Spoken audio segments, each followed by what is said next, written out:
Hello students, welcome to e-learning platform from Mechanical Engineering Department. I am Mr. B.B. Patil going to teach you Mechanical Engineering Measurements subject in this semester, and the subject code is 22443. We are discussing our first unit, that is Introduction to Measurement, and up to static characteristics of instrument. We have finished in last video.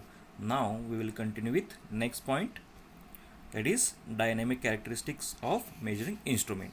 Okay, तर last काही व्हिडिओजमध्ये video लेक्चर्समध्ये आपण introduction आणि static characteristics वेगवेगळ्या बघितले होते, जसं की रेंज असेल, स्पॅन असेल आणि फायनली तुमचं रिपिटेबिलिटी असेल किंवा रिप्रोड्युसिबिलिटी. ओके, तर ह्या सगळ्या स्टॅटिक कॅरेक्टरिस्टिक्स होत्या. तर आता ह्या लेक्चरमध्ये आपण dynamic characteristic of measuring instrument कुठले कुठले ते बघूया. Okay, dynamic terms and characteristics. तर इन्स्ट्रुमेंट समजा आपलं मेजरिंग इन्स्ट्रुमेंट असेल कुठलीही, फॉर एक्झाम्पल व्हर्नियर असेल, मायक्रोमीटर असेल, तर त्याच्या काही डायनॅमिक कॅरेक्टरिस्टिक्स होतात, जसं की फर्स्ट आहे स्पीड ऑफ रिस्पॉन्स, सेकंड आहे fidelity, then dynamic error, overshoot, measuring lag. Okay, तर ह्या सगळ्या काय आहेत, डायनॅमिक कॅरेक्टरिस्टिक्स आहेत ऑफ मेजरिंग इन्स्ट्रुमेंट. सो आता आपण वन बाय वन बघूया. पहिल्यांदा स्पीड ऑफ रिस्पॉन्स. आता स्पीड ऑफ रिस्पॉन्स म्हणजे मी कुठलंही मेजरिंग इन्स्ट्रुमेंट घेतलं, मग ते आपलं मेकॅनिकल असेल किंवा इलेक्ट्रॉनिक, तर त्यानं जे रिडिंग दाखवलं पाहिजे ते कसं दाखवलं पाहिजे, पटकन दाखवलं पाहिजे, रॅपिडली दाखवलं पाहिजे, बरोबर ना. तर त्याच्यामध्ये वेळ लागला तर काय होईल, आपल्याला ते पुढं बाकीच्या बऱ्याच गोष्टीला अफेक्ट करतं. त्यामुळे कुठलंही रिडिंग मेजरिंग इन्स्ट्रुमेंट असेल तर ते पटकन रिडिंग दाखवलं पाहिजे. म्हणजे जर आपण डेफिनेशन सांगायचं झाली तर कशी बघा, in measuring instrument the speed of response is defined as the value of rapidity. हा शब्द खूप महत्त्वाचा आहे बघा. The value of rapidity with which an instrument response to a change in the value of quantity being measured. Okay, म्हणजे speed of response म्हणजे काय, जे इन्स्ट्रुमेंट आपण मेजरमेंटसाठी यूज करणार आहे त्यानं ते पटकन काय रिडिंग आपल्याला दाखवलं पाहिजे. ओके, त्याला म्हणायचं स्पीड ऑफ रिस्पॉन्स म्हणजे rapidity with which an instrument respond. Okay, speed of response. Next आपली कॅरेक्टरिस्टिक आहे ती म्हणजे फिडिलिटी. आता फिडिलिटी म्हणजे काय बघा, fidelity of an instrument is defined as the degree of closeness with which the instrument indicates or records the signal which is impressed upon it. Okay, in other word सांगायचं झालं तर काय, fidelity म्हणजे आपण जे मेजरिंग इन्स्ट्रुमेंट यूज करतो, okay, ज्यावेळी आपण मेजरमेंट घेतो तर त्याचं त्यानं इनपुट आणि आउटपुट ह्याचं काहीतरी रिलेशन असलं पाहिजे. ओके, म्हणजे समजा इनपुट जर आपण वेव्ह फॉर्ममध्ये कन्सिडर करत असतो तर त्यांना आउटपुट वेव्ह फॉर्ममध्येच दाखवला पाहिजे, तर ह्याला म्हणायचं fidelity. It also refers to the ability of instrument system to reproduce output in the same form as input. Okay, म्हणजेच फिडिलिटी म्हणजेच काय, जे आपण इनपुट आहे त्या रिलेटेडच त्यांना आउटपुट आपल्याला दाखवलं पाहिजे, म्हणजेच काय fidelity. Okay, if the instrument is sine wave then for 100% fidelity the output should be also sine wave. Okay, म्हणजे जर 100% फिडिलिटी आपल्याला म्हणायचं असेल तर समजा इनपुट साईन वेव्ह असेल तर त्यांना आउटपुट देखील कसं हे साईन वेव्ह फॉर्ममध्येच आपल्याला दाखवलं पाहिजे, म्हणजेच काय म्हणता येईल आपल्याला 100% फिडिलिटी आहे. ओके, लक्षात येते fidelity. Next characteristic dynamic characteristic आहे ती म्हणजे डायनॅमिक एरर. ओके, आता ही ॲक्च्युली एरर आहे. तर डायनॅमिक एरर कधी येते, the difference between the indicated quantity and the true value of time varying quantity is known as dynamic error. Here the static error of an instrument is assume to be 0. Actually ही dynamic error म्हणजे काय, difference आहे कशामधला, आपली जी quantity आपण major करणार आहे आणि true value जी कशा आहे टाईम व्हॅरिंग क्वांटिटी, ह्याच्यामधला डिफरन्स म्हणजेच काय आहे, आपली डायनॅमिक एरर. ॲक्च्युली एरर आहे, पण तिचं आपण कॅरेक्टरिस्टिक म्हणून काय करतो इथं कन्सिडर करतो. ओके, तर हे झालं dynamic error of an instrument. Next आपण कॅरेक्टरिस्टिक बघूया ती म्हणजे ओव्हरशूट. नेक्स्ट आहे overshoot. Because of mass and inertia, a moving part, that is, the pointer of the instrument, does not immediately come to rest in the final deflected position. The pointer goes beyond the steady state, that is overshoot. Okay, तर overshoot म्हणजे काय बघा, आणखी एक important characteristic आहे dynamic characteristic of an measuring instrument.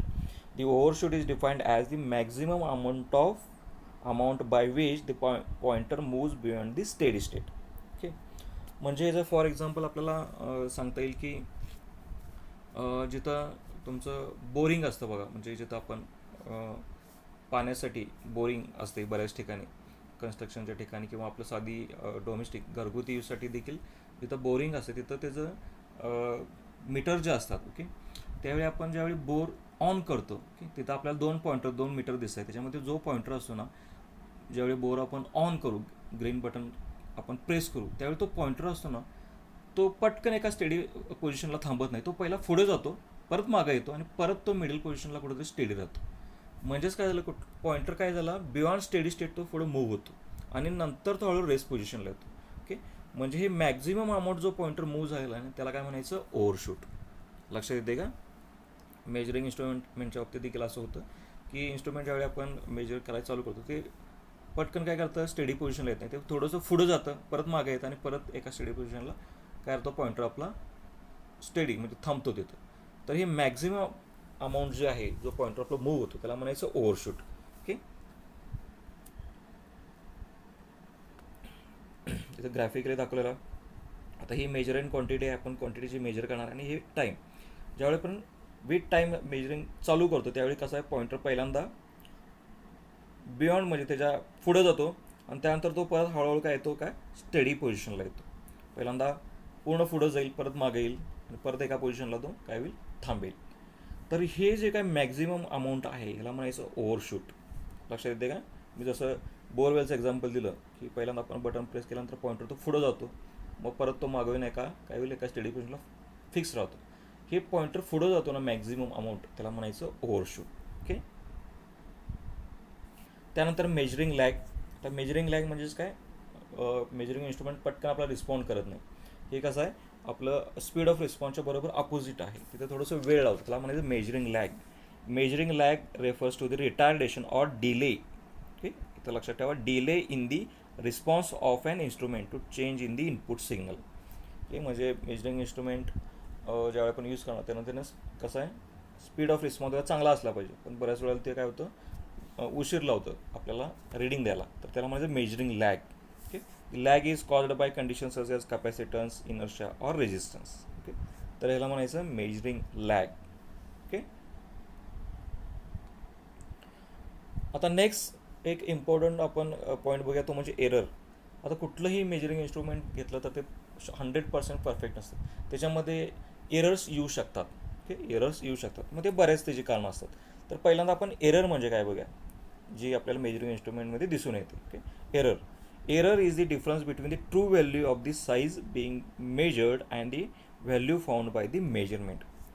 आता error येते म्हणजे काय येते, आता समजा आपण एखाद्या गोष्टीचं मेजरमेंट करायला लागलो मेजरिंग इन्स्ट्रुमेंट, तर आपल्याला त्याचे ट्रू व्हॅल्यू माहिती असेल आणि ज्यावेळी आपण मेजर करतो ती व्हॅल्यू ह्याच्यामध्ये डिफरन्स येतो. ओके, ॲक्च्युली ती कशी दाखवायला पाहिजे, आपल्या ट्रू व्हॅल्यूची एकदम क्लोज दाखवायला येते, पण त्याच्यामध्ये जर डिफरन्स येत असेल तर तो म्हणजे काय असं एरर असते. ओके, म्हणजे मी फॉर एक्झाम्पल व्हर्नरनं आपलं डायमीटर चेक करतो आहे, आपल्याला तो दिसतोय डायग्राममध्ये की समजा 100 आहे, पण आपण मेजरिंग इन्स्ट्रुमेंटनं ज्यावेळी व्हर्नरनं तो मेजर करायला जातो तर तो काहीतरी 97 किंवा पुढं 104 असं दाखवेल. तर म्हणजेच काय झालं, ही एरर झाली. त्यांना ॲक्च्युली 100च्या आसपासच 100.02 और 99.99 किंवा 98 इथंपर्यंत दाखवलं पाहिजे, पण जर जास्त डिफरन्स असेल तरी ते काय असते, काय कन्सिडर करतात, ते एरर आहे. म्हणजे आपलं मेजरिंग इन्स्ट्रुमेंट काय दाखवतो, एरर दाखवतो. Okay, error is the difference between the true value of the size being measured and the value found by the measurement. True value आणि आपल्या इन्स्ट्रुमेंटनं दाखवलेली व्हॅल्यू याच्यामध्ये जो डिफरन्स आहे त्याला काय म्हणायचं, एरर म्हणायचं. तर ही एरर येण्याची काय बरेच कारणं असतात. ओके, तिचं sources. Okay, sources of errors वेगवेगळे असू शकतात. तर ते सोर्सेस ऑफ एरर कुठले कुठले आहेत बघा, following are various sources of errors which may occur during measurement. Defect in instrument. Okay, adjustment of an instrument, imperfection म्हणजे ऑलरेडी ते डिफेक्ट असू शकतो इन्स्ट्रुमेंटमध्ये, किंवा ॲडजस्टमेंटमध्ये आपल्याला तो प्रॉपर होत नसेल त्याचं.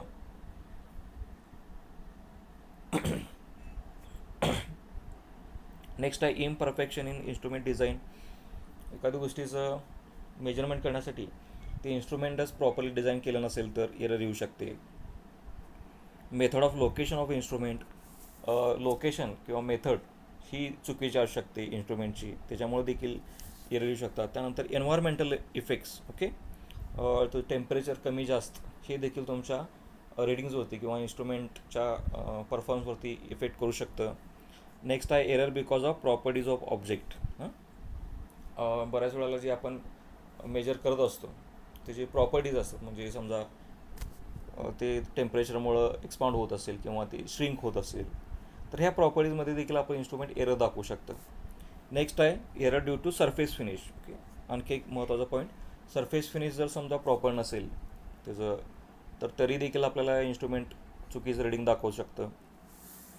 Error due to change in size of the object. Okay, ऑब्जेक्टची साईज देखील ह्याच्यामुळे देखील परफेक्ट नसेल तर तरी देखील आपल्याला एरर दाखवू शकतं.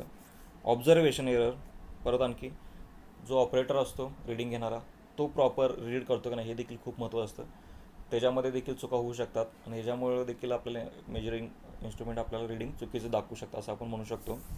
Error caused by measuring forces of instruments. Okay, आता हे लास्टचा पॉईंट देखील बऱ्याच वेळेला आपल्याला दिसून येतो.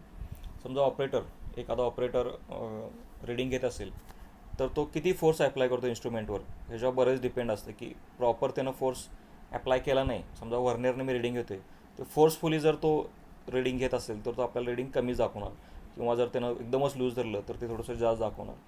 तर हे फोर्स ॲप्लाय करतो इन्स्ट्रुमेंटवर ह्याच्यामुळे देखील एरर येऊ शकते. ओके, तर हे सगळे काय आहेत, सोर्सेस ऑफ एरर्स आहेत मेजरिंग इन्स्ट्रुमेंटचे. ओके,